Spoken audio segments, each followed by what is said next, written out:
কক্সবাজার ভ্রমণ গাইডলাইনের শেষ পর্বে আপনাদের স্বাগতম। আজকের পর্বে আমরা ঝাউবন, হিমছড়ি পাহাড় এবং কলাতলি বিচের সূর্যাস্ত দেখব।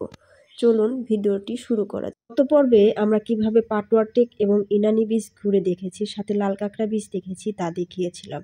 আজকের পর্বে আমরা ঝাউবন দেখব।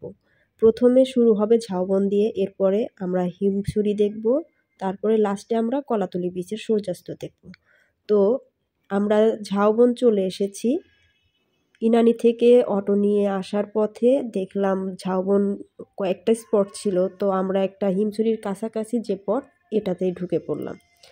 তো এই যে দেখুন, এখানে কাঠের তৈরি সাঁকো, এই সাঁকোর উপর দিয়ে আমরা যাচ্ছি। আমি ভিডিওতে দেখাচ্ছি, দেখুন আমার সামনের এবং পিছনের। আমার পিছনে আছে দেখেন বিশাল বড় একটা সুন্দর পাহাড়। পাহাড়টি বেশ সুন্দর। আর এই যে সামনে, এখানে আসলে অনেকে প্যারাসাইক্লিংও করে। তো চলুন সামনে থেকে আমরা প্যারাসাইক্লিং দেখব। আমার প্যারাসাইক্লিং করার খুব শখ, তবে এবারের ট্যুরে আমি প্যারাসাইক্লিং করব না। পরবর্তী কোনো ট্যুরে আসলে আমার ইচ্ছা আছে প্যারাসাইক্লিং করার। তো এই যে চারপাশের ভিউটা আমি দেখানোর চেষ্টা করছি। দেখুন কত সুন্দর, খোলা আকাশ, মাঝখানে কাঠের সাঁকো, সামনে আমার ঝাউবন, সমুদ্র সৈকত এবং পিছনে পাহাড়। দারুণ না বেশ? এই জায়গাটায় পানি জমেছিল, এখানে আমাদের পানিতে পা ভিজিয়েই যেতে হচ্ছে। সাগরের নোনা পানি, যা এই যে এখানে নিচ দিয়ে বস্তায় বালি দিয়ে রাস্তা করে দেওয়া আছে। বস্তাগুলো ছিঁড়ে ছিঁড়ে গেছে, দেখতে পাচ্ছেন, কারণ অনেক পর্যটক এখান দিয়ে যাতায়াত করে, তো এই জন্য। তো আমরা পার হয়ে আসলাম, পা ভেজা। এই যে আমরা ঝাউবনের ভিতরে ঢুকে পড়েছি। তো এখানে আমরা বেশ কিছু ছবি তুলব, একটু ঘুরে ঘুরে দেখব। সবাই দেখতে থাকুন। সবুজ গাছ, একদম আকাশ থেকে মনে হচ্ছে সূর্যের আলোগুলো এই গাছের পাতার ফাঁক দিয়ে আলো ছড়াচ্ছে। এই যে আমার মেয়ে তার বাবার কোলে উঠে সমুদ্র দেখতে যাচ্ছে। ও হেঁটেই যেতে চাচ্ছিল, কিন্তু মাটিতে বেশ অনেক খড়কুটো ছিল, ভাবলাম মেয়ের পায়ে লাগতে পারে, এই জন্য ওর বাবাকে বলেছিলাম যে ওকে কোলে তুলে নিতে। তাই ওর বাবার কোলে যাচ্ছে। মাঝখান দিয়ে এই যে রাস্তা, এই রাস্তায় আমরা চলে এসেছি। রাস্তাটা বেশ বালু দিয়ে ভরা ছিল। দেখুন সবুজ, চিরসবুজের মতো লাগছে না? কত সুন্দর গাছ, ঝিরিঝিরি পাতা ঝাউবনগুলোর। সামনে ওই যে বিচ, এখানে অনেক পর্যটক গোসল করছে, খেলা করছে, অনেকে প্যারাসাইক্লিং করছে। আমরা এখন পুরো বিচটা ঘুরে ঘুরে দেখব। এখান দিয়ে একটু হাঁটতে বেশ কষ্ট হচ্ছিল, অনেক বালি জমা ছিল। তো হাঁটতে নিয়ে একে পা ভেজা, তারপর বালির ভিতর দিয়ে পাগুলো ডেবে ডেবে যাচ্ছিল। এই যে আমরা অবশেষে বিচে চলে এসেছি। অনেকে প্যারাসাইক্লিং করছে। আমি এখান থেকে একটু পিছনের পরিবেশটা দেখানোর চেষ্টা করছি। দেখুন কত পর্যটক এখানে ভিড় জমাচ্ছে। আমার মেয়ে ওর আঙ্কেলদের হাত ধরে ঘুরছে। এই যে একটা প্যারাসাইক্লিং করছে একজন। আমার তো দেখে খুব ভালো লাগছে। আমার খুব ইচ্ছা জাগছিল যে প্যারাসাইক্লিং করব, কিন্তু এবার সেই প্ল্যান নেই, এই জন্য প্যারাসাইক্লিং করা হলো না। গত পর্বে দেখিয়েছিলাম আমরা কিভাবে একটি অটো নিয়ে কলাতলি থেকে পাটোয়া টেক এবং ইনানি বিচ ঘুরে এসেছি। আমরা সেই অটোতে করেই আবার ফিরছি, যেহেতু আমরা আপ অ্যান্ড ডাউন ভাড়া করেছিলাম একদম সকাল থেকে বিকেল 4টা পর্যন্ত। তো এই যে দেখুন একদম আকাশটা কত সুন্দর লাগছে, আকাশ যেন পানিতে মিশে গেছে। তো আকাশটা অনেক নীল। আমি এই যে জুম করে একটু প্যারাসাইক্লিংয়ের পরিবেশটা দেখানোর চেষ্টা করলাম। এখানে দেখুন অনেকে গোসল করছে। তো এই যে বন্ধুরা, তাসফির বাবার বন্ধুরা, তাসফির আঙ্কেলরা একটু চিল করছে। আমি ওদের একটু ভিডিও ক্লিপ নিয়ে নিলাম। ওরা ভীষণ মজা করছে, ওদেরও ভীষণ ভালো লাগছে এই জায়গাটা। আসলে এতগুলো প্লেস ঘুরে দেখেছি, আমার কাছে কেন জানি এই বিচটাই বেশি ভালো লেগেছে। একদম কোলাহলপূর্ণ ছিল না, জনগণ অনেক বেশি ছিল না, একদম নিরিবিলি পরিবেশ বলা যায়। অন্যান্য বিচেও অনেক জনসমাগম থাকে, এই বিচটাতে তেমন জনসমাগম ছিল না, জনগণ খুব কম ছিল, যার কারণে ঘুরে দেখতে ভালো লেগেছে। তো এই যে ওরা মজা করছে, আমি ওদের ভিডিও ক্লিপ নিচ্ছি। আমি একটু হাঁটছিলাম, চারপাশে ঘুরে দেখছিলাম, ভিডিও ক্লিপ নিচ্ছিলাম। ওই যে আমার মেয়ে গোসলের জন্য পায়তারা করছে। গত ভিডিওতে দেখিয়েছি যে ও কীভাবে গোসল করার জন্য উন্মুখ হয়েছিল। এই দেখুন, আজকের এই ভিডিওতে দেখুন ও এখানে এসে অবশেষে গা ভিজিয়েছিলই, পরে আমার ড্রেস চেঞ্জ করিয়ে ওকে নিয়ে যেতে হয়েছে। তো এই যে ও পানিতে গোসল করার জন্য পা ভিজিয়েছে। অবশেষে দেখেন ও যে ভিজেছে তার প্রমাণ, ওর স্কার্ট ভিজিয়ে ফেলেছিল, গেঞ্জিটাও কিছুটা ভিজে গিয়েছিল, তারপরে ওকে স্কার্ট খুলে দেওয়া হয়েছে। এই যে ও হাঁটছে বালির ভিতর দিয়ে, পায়ে জুতা নেই। দেখুন, আসার পথে যে পাহাড়টা দেখিয়েছিলাম কত সুন্দর, লাল পাহাড় এবং মানে সবুজে ঘেরা।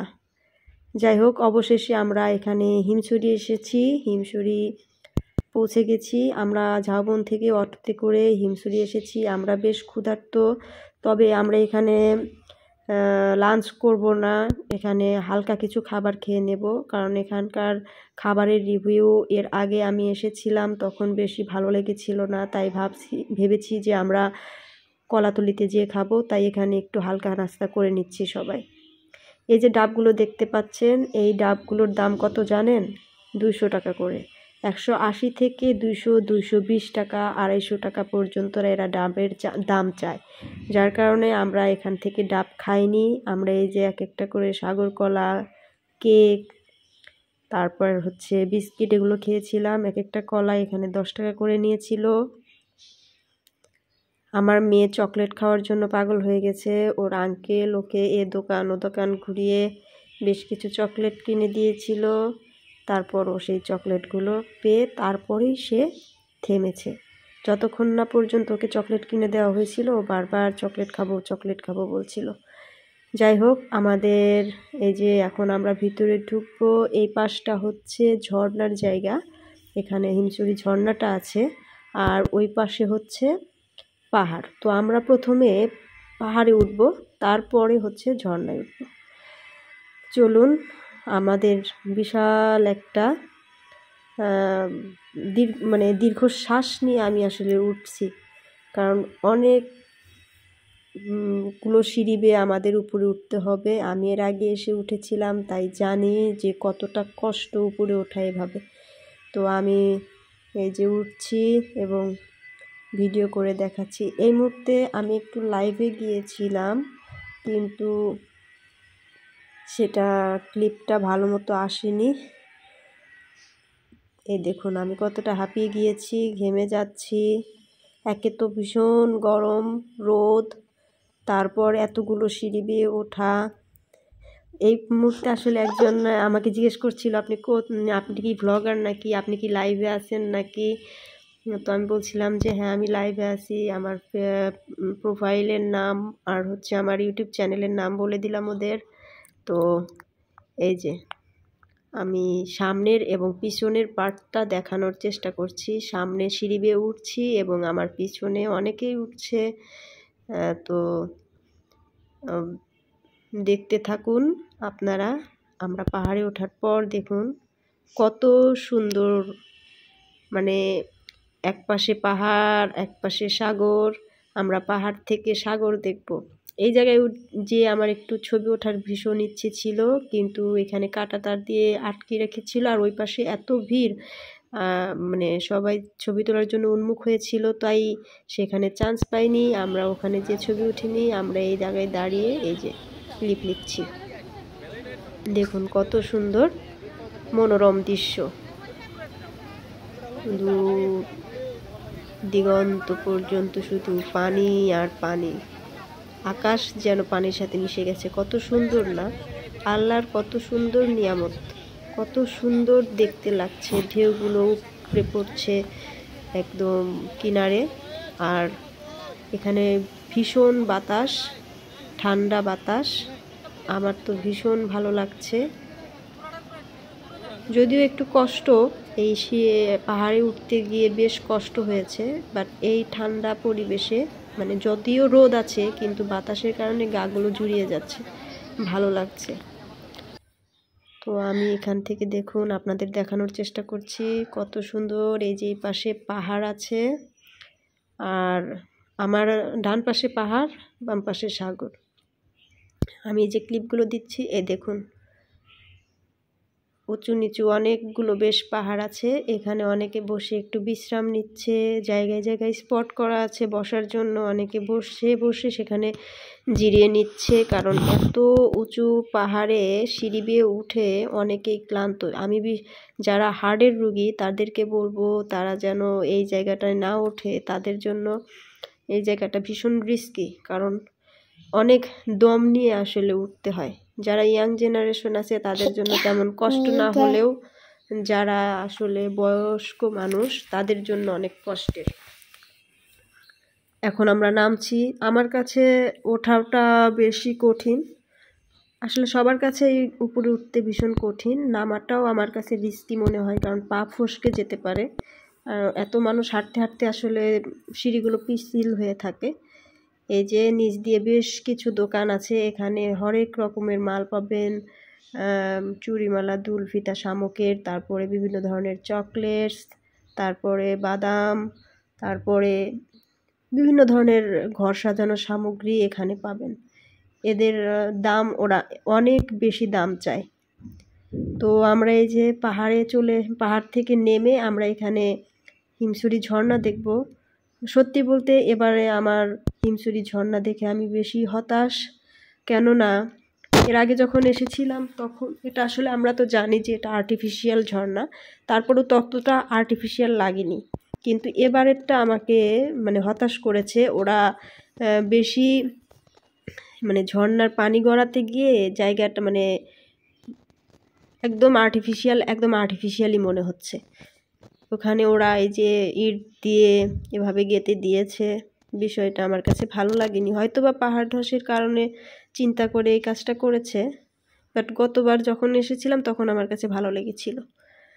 তো আমাদের হিমছড়ি ঝর্ণা দেখা শেষ, এবার আমরা রওনা দিব কলাতলির উদ্দেশ্যে, কারণ আমরা কলাতলি যেয়ে খাবো। তো যাওয়ার পথে যে আমরা সুপুরি দেখছিলেন, এখানে সুপুরি দামাদামি করছিলাম সুপুরি নেওয়ার জন্য।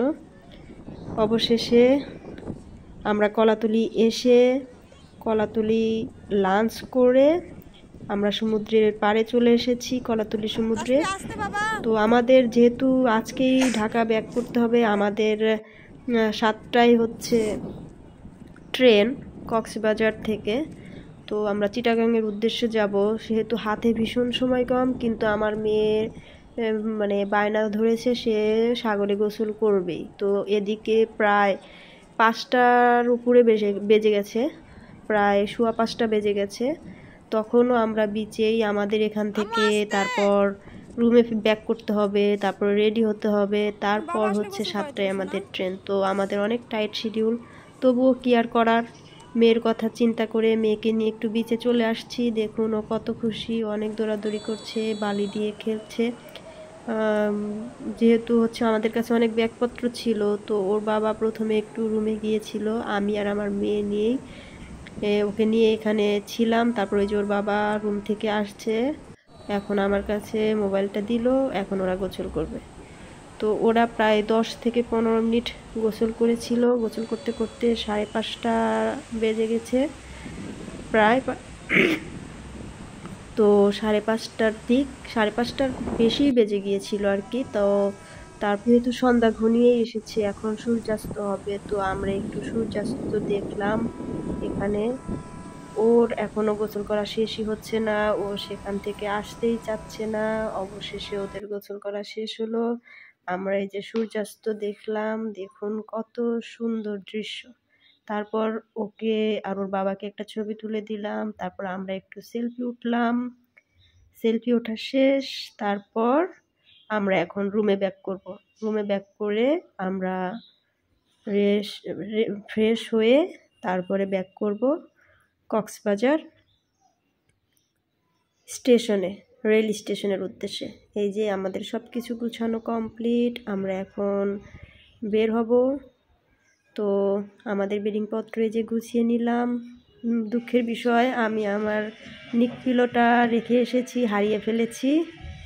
তো এই যে আমরা রুম থেকে বেরিয়ে পড়েছি।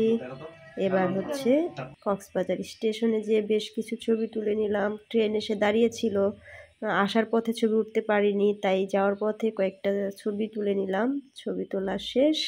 এরপর আমরা ট্রেনে উঠে কক্সবাজার থেকে চিটাগাংয়ের উদ্দেশ্যে রওনা দিয়েছি। চিটাগাং থেকে আমরা ঢাকায় এসেছিলাম। আজকের ভিডিও এ পর্যন্তই। ভিডিওটি ভালো লেগে থাকলে সবাই লাইক, কমেন্ট এবং শেয়ার করে দিবেন এবং নতুন হয়ে থাকলে আমার চ্যানেলটি সাবস্ক্রাইব করবেন। আল্লাহ হাফেজ।